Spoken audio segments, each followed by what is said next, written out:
Et salut à tous, c'est le Soka et on commence ici. Alors là vous vous dites sûrement mais qu'est-ce qui se passe? Qu'est-ce qu'il est en train de nous affronter? Pourquoi il n'a pas son équipe habituelle? Il nous avait lâché alors qu'il était en plein milieu de la mer avec la BGU. Qu'est-ce que je fous là? Et ben c'est très simple. En fait ce monstre, le Feng, lâche un objet très important qui s'appelle Loch Ness en VF. Et en fait il a plus de chances de le lâcher si je suis si mon équipe est bas level. Et Linoa et Zell sont très bas level. J'aurais pu prendre Selfie à la place de Zell, mais Selfie n'est pas jouable à ce moment-là. Non, donc Dragon Fang, voilà. Et en fait, il a plus de chances de lâcher des Dragon Fang s'il est bas level. Si vous êtes ne serait-ce que level 30, il a plus que très peu de chances de le lâcher. Donc je répète, les Feng, en fait, pour les affronter, c'est faisable ici. Alors ensuite, ce qu'on va faire, c'est jouer aux cartes. En fait, on va fabriquer une arme. Je vous dis pas encore laquelle, mais ceux qui ont joué à ce jeu devraient savoir. Alors malheureusement, j'ai pas la règle aléatoire, mais j'ai la règle directe. Et la règle directe, elle est casse-couille. Et au passage, vous pouvez remarquer, j'ai transformé la carte Zell, que je n'ai plus. Je l'ai transformée en Hyper Whist pour avoir vigueur plus 30% pour Irvine. Alors là, en fait, ce que je fais, c'est que je fais des resets avec les sauvegardes rapides. Pour qu'il me donne, voilà, la carte Sulfore. Celle-là, voilà, avec ma Camassori. Alors la carte Sulfore, j'en veux 10. Même pas en fait, j'en veux 20. Il m'en faut 20. Alors c'est très long. Ça prend extrêmement longtemps. Et surtout que là en plus j'ai la règle directe. Donc c'est à dire que si je veux la carte Sulfore, faut que je retourne la carte Sulfore. Et je sais pas pourquoi on dirait que le jeu le sait. Et c'est pour ça qu'il vous troll sans arrêt et que des fois vous vous retrouvez dans des situations où vous ne pouvez pas retourner la carte Sulfore. Et maintenant que je m'en rends compte... Ouais là j'ai fait une connerie en fait, j'aurais dû jouer Golgotha là-haut. Je sais pas pourquoi j'ai pas remarqué l'élément foudre qui était sur la case juste à côté du sulfore. Donc là oui c'est une erreur stratégique de ma part. Donc voilà, il m'en faut 20. Donc ensuite ce que je veux c'est transformer la carte Minotaur en... Bah, je vais la transformer pour obtenir 10 adamantines. Voilà, donc ça c'est un objet important. Et le seul moyen d'en avoir c'est d'affronter ces espèces de tortues à la plage qu'on a vu dans un précédent épisode. Donc maintenant, je peux faire la Lion Heart. Donc pour la Lion Heart, il vous faut 10 adamantines, 4 Dragon Fang et 20 balles pulsar. Alors en fait, j'ai pas montré en fait, c'est une erreur de ma part. Les sulfores, avec 10 cartes sulfores, vous pouvez la transformer en énergie cristal. L'énergie cristal, vous en faites 10 balles pulsar. Donc il en faut 20. Enfin, il faut 12 balles pulsar, donc malheureusement, il faut que je fasse ça 2 fois. Au passage, je vais augmenter l'arme de Linoa, même si je ne sers pas beaucoup de Linoa, mais bon. C'est toujours ça de gagner, quoi.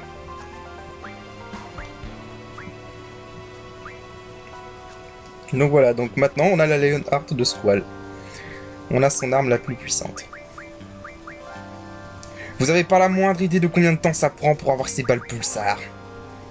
Alors la Lionheart, au passage je vais en parler. Donc la Lionheart dans la version de base du jeu, c'est un limit break qui est complètement pété. Parce que ça fait 15 coups, non 16 coups. 16 coups et la puissance est juste complètement démesurée. En gros, un coup de Lionheart, ça tape au moins 2 ou 3 fois plus fort qu'un coup normal, quoi. Sans compter les coups critiques. Donc très rapidement, vous pouvez retrouver à faire des Lionheart qui font plus de 150 000 de dégâts.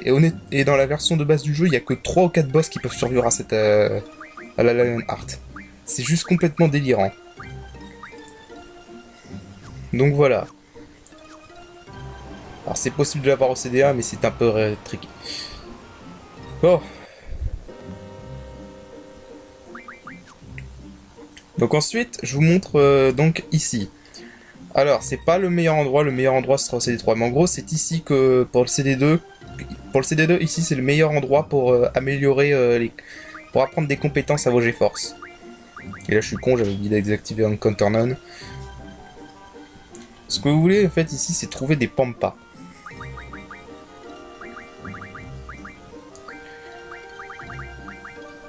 Et vous avez besoin d'apprendre défense précision plus parce que les pampas sont très durs à toucher avec les attaques physiques et ils craignent quasiment pas les attaques magiques. Donc pour l'instant le seul perso qui peut en tuer c'est Squall.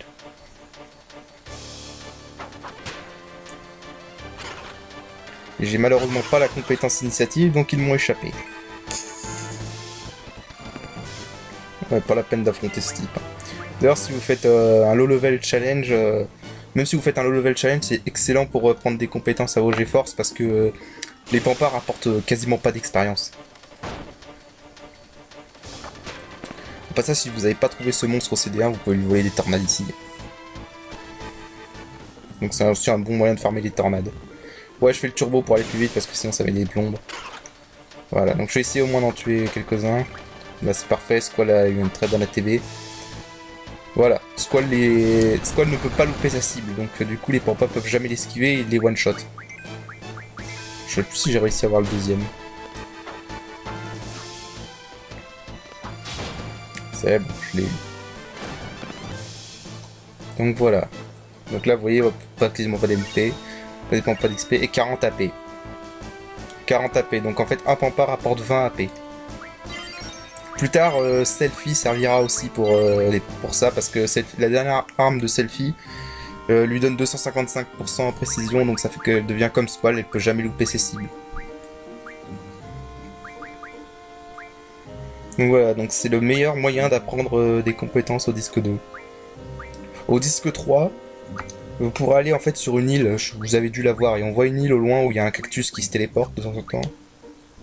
Et sur cette île, en fait, vous pouvez rencontrer que des pampas, vous pouvez rien rencontrer d'autre. Donc du coup, au CD3, ce sera le meilleur moyen de faire du level up. Enfin, d'augmenter les compétences de vos personnages. Enfin, de vos GeForce. Du coup, là, hop, je check un peu tout ce que je peux apprendre. On va rester ici faire de l'apprentissage de compétences pendant un moment. Je crois qu'on peut pas rencontrer plus de deux à la fois dans ce désert là. Sur l'île Pampa qu'on voit au loin, on pourra rencontrer jusqu'à 4 maximum. Aussi, vous pouvez rencontrer un monstre ici qui s'appelle Chimera, mais qui dans ce hard mode est assez dangereux à cause de son souffle aquatique là. Mais si vous le tuez, vous avez une chance de gagner des anorigènes. Les anorigènes, ça vous permettrait de faire des full life. Enfin, VMAX en VF. Donc voilà, c'est quand même bon à savoir.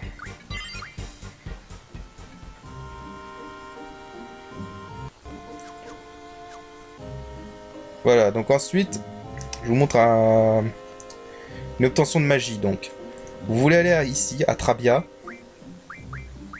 dans les zones enneigées. Donc en gros, c'est tout le continent qui est à l'est. Vous voulez marcher sur la neige. Pas sur l'herbe, hein, sur la neige.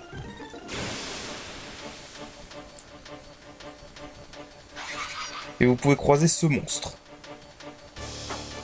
Alors ce monstre, en VF, il s'appelle Aphid. Si je me souviens bien, je crois que je vais fuir ce combat parce que j'ai oublié de... Voilà, donc là c'est la magie Meltle Down. C'est le meilleur moyen d'avoir des Meltle Down, vous le volez tout simplement. Et Meltle Down, c'est la meilleure magie du jeu à associer à la défense. Outre les Ultimas. Mais Ultima, on va l'utiliser pour d'autres circonstances, et de toute façon les Ultimas, on pourra pas en farmer avant un bon moment. Du moins, on pourra pas en farmer efficacement. Après, si vous avez la patience et que vous avez envie de passer des heures et des heures, oui, vous pouvez en avoir 100 en CD2. Hein. Mais bonne chance.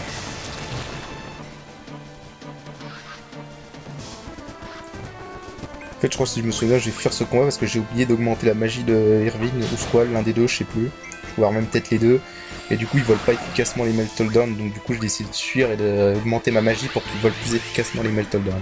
Alors, ils sont quand même chiants ces monstres parce qu'ils peuvent endormir vos persos. Ouais, ils font perdre du temps. Ah ouais, donc là en fait j'ai voulu tester les altérations parce que si je pouvais voir, j'ai voulu voir si je pouvais lui infliger ce sommeil avec les Dark Balls de Irvine. Ça m'aurait permis de voler tranquillement. Je me suis rendu compte que j'avais pas de silence avec Kisty. D'ailleurs je crois que j'ai toujours pas corrigé ça, faut que je corrige ça. Donc voilà, toujours cécité et silence pour augmenter le crisis level. Ouais, je mets le turbo parce que bon voilà. Ouais, sommeil par contre c'est... Voilà. C'est le truc marrant que je me suis rendu compte dans ce jeu, c'est que avec la compétence piller, vous pouvez voler des objets même si vous ratez la cible. C'est assez drôle. Donc là j'attaque Irvine avec Squall parce que Squall peut pas le louper. Je crois que c'est bon. Ouais, c'est bon. Donc voilà les Dark Arc Shot.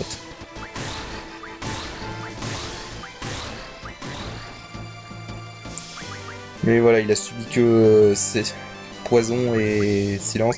Et je veux pas qu'il subisse poison parce que je veux pas qu'il meure. Donc du coup, je vais le soigner moi-même des altérations que je lui ai infligées. C'est un peu con, mais bon. Pas ça, je me suis rendu compte que les remèdes ne guérissaient pas de silence. Parce que vous voyez, de slow, pardon. Vous voyez qu'il est toujours ralenti, donc c'est-à-dire qu'il est... Voilà. Et je crois que c'est là que je me suis rendu compte. Voilà. Si je vole les Meltdown un par un, on va en avoir pour un moment, donc... Voilà. Donc là j'ai fait un cut et en fait je suis arrivé... Voilà. Donc ça c'est un autre combat en fait. Parce qu'après j'ai fui et j'ai revolé. Alors c'est quand même pas une magie qui est facile à voler, Meltdown de base. Donc, mais en gros voilà pour les avoir. Et donc vous les associez à la défense. Voilà, ça donne 9 points de plus que les Kuraga. Que j'avais jusque là. Et il n'y a pas mieux à part les Ultimas. Et il y a les VMAX qui sont égales je crois. Qui font exactement pareil. Alors au passage oui vous voyez que j'ai des triples associés à la magie de Squall là. Donc en fait j'ai transformé la carte Kistis en Samantha Sol pour avoir des triples. Parce que après que j'ai appris précision à Nosferatu, triple c'est la meilleure magie pour augmenter la précision. Dans ce hard mode, sans triple associé à la précision, ça augmente la précision de 75%. Et ça fait 150% dans la version de base. Dans la version de base, ça permet d'avoir 255% avec n'importe qui et de jamais louper la cible. Je m'en suis servi pour farmer les pampas avec Irvine. Et voilà, donc ça c'était autre chose. Donc voilà, donc là on a les Meltdown. Et donc maintenant on va continuer, on va faire une quête annexe. On va aller affronter Odin. Donc ici, à Centra. Alors c'est toujours un endroit que j'ai du mal à trouver parce qu'il n'est pas affiché sur la carte en fait. Faut le trouver par soi-même. Donc voilà, c'est à Centra. Alors, vous voyez au passage, donc là j'ai mis un code turn on sur Irvine pour pas avoir de combat aléatoire parce qu'en fait c'est un temps limité. On a 20 minutes pour trouver et battre Odin. Si on arrive à la fin du timer contre Odin, Odin nous one-shot avec le Zantetsuken. Donc cet endroit, donc, il va falloir résoudre un petit puzzle pour aller jusqu'à Odin. Donc du coup j'ai mis un counter on. Mais vous voyez aussi que j'ai affaibli Irvine, Squall et Kistis. Et que je leur ai mis silence et cécité pour augmenter leur crisis level. Parce que Odin est un boss extrêmement facile parce qu'il n'attaque jamais. Donc du coup ça va être un festival de limit break. D'ailleurs vous allez voir que en réalité je peux one-shot Odin si dans les bonnes conditions. Je vais le faire d'ailleurs, mais après je vais recharger le combat parce que je voulais lui voler ce qu'on peut lui voler. Mais bon, ça vous verrez plus tard. Donc alors pour ce puzzle, donc déjà vous voulez monter à cette échelle. Allez ici. Donc vous activez ce mécanisme. Faut savoir que si vous avez les combats, ça peut être chaud hein, quand même. En 20 minutes, ça peut être chaud si vous n'avez pas de combat. Si vous n'avez pas en counter on, moi je vous conseille de fuir les combats quand même. Surtout dans les premières zones. Dans les premières zones, vous pouvez croiser que des tombéries. Les tombéries mettent très longtemps à se tuer, donc fuyez-les. En plus, je crois que ici on peut rencontrer des zombies qui peuvent lancer le sort mort ou des trucs comme ça, donc voilà, on va éviter quoi. Donc une fois que vous avez activé ce mécanisme, ce truc bleu apparaît, là au centre de l'écran. Vous l'activez et il y a un escalier qui apparaît sur la droite. Petite erreur de manip.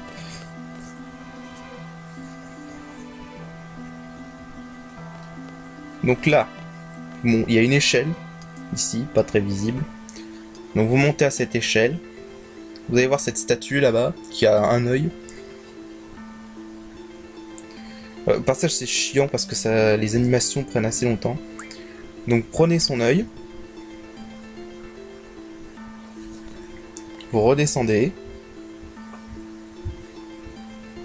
Odin est juste derrière cette porte, mais il faut faire un truc pour ouvrir la porte.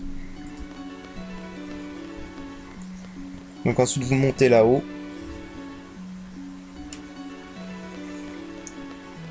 Vous montez encore. Donc là, il n'y a que Squall qui monte. Donc là, vous trouvez une deuxième statue. Voilà. Donc cette statue, vous lui mettez l'œil droit que vous venez d'acquérir. Vous lui laissez son... Enfin, l'œil gauche. Et vous lui laissez son œil droit. Et voilà, donc ça vous donne un code. Alors moi, ce que je vais faire, c'est que là, ouais, là, ce que vous voyez, en fait, c'est que je viens d'ouvrir le bloc-notes. Parce qu'en gros, je vais noter le code parce que je suis pas très doué pour retenir ce genre de choses. Donc du coup, je note le code sur un bloc-notes. Ça m'a pris un peu de temps, voilà. Ouais, donc 40720. Non, je suis pas très doué pour retenir ce genre de truc. Donc voilà. Donc là, je l'ai noté. Donc là, maintenant, vous voulez reprendre les yeux. Vous redescendez. Et on va aller mettre les yeux sur l'autre statue.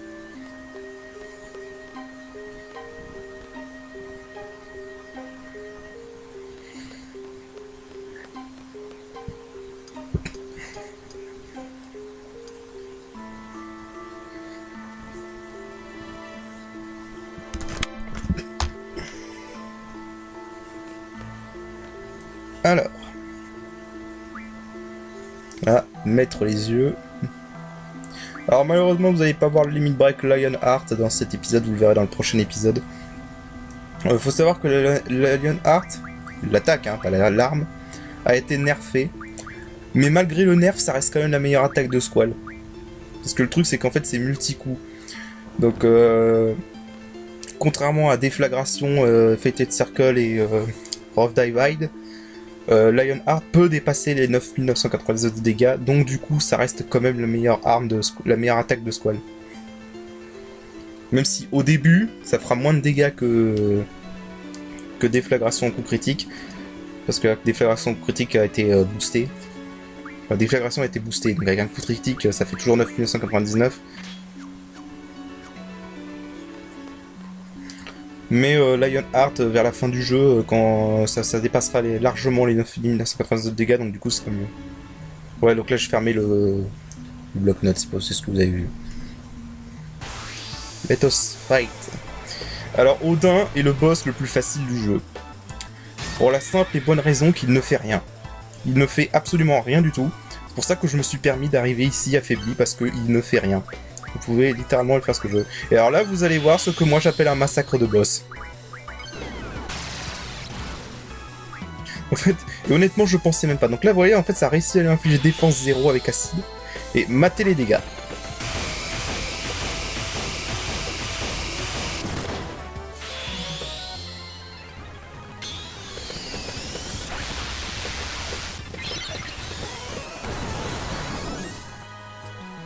Voilà. Le one shot. Allez. Honnêtement, même moi, je pensais pas que j'allais faire un one shot. Donc voilà. J'ai calculé. Alors, attendez, je calcule parce que c'est vrai que ça m'intéresse. 1900 environ par coup, plus les 7700 de la déflagration. Allez, pour ceux que ça intéresse. En plus, j'ai eu un Chris Level de niveau 4, puisqu'il a fait 8 coups, donc... C'est étonnant que j'ai pas fait la Lionheart d'ailleurs. Pour ceux que ça intéresse, j'ai fait 22 900 de dégâts environ. Mais bon, j'ai pas eu ce que je voulais parce qu'en fait, je veux lui voler. Et j'ai pas eu le temps de lui voler, donc du coup, je dois tout refaire. Mais j'ai fait un cut, donc voilà. Donc là, ce que je vais faire, c'est que je vais bien attendre que Irvine vole avant de attaquer avec Squall. Voilà. D'ailleurs, ce que je disais, il a raté, il a volé. Donc en fait, Odin, vous pouvez lui voler un objet qui permet d'apprendre association chance.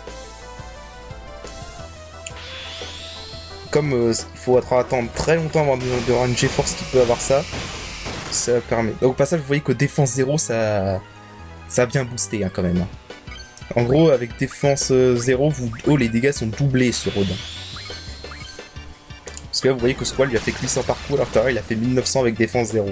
Et j'ai pas eu de bol parce que j'ai jamais réussi à refaire défense 0, si je me souviens.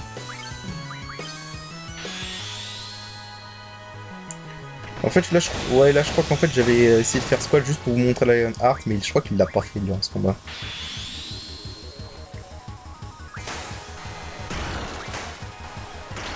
Ne vous fiez pas aux dégâts que Irving fait là, hein, parce que...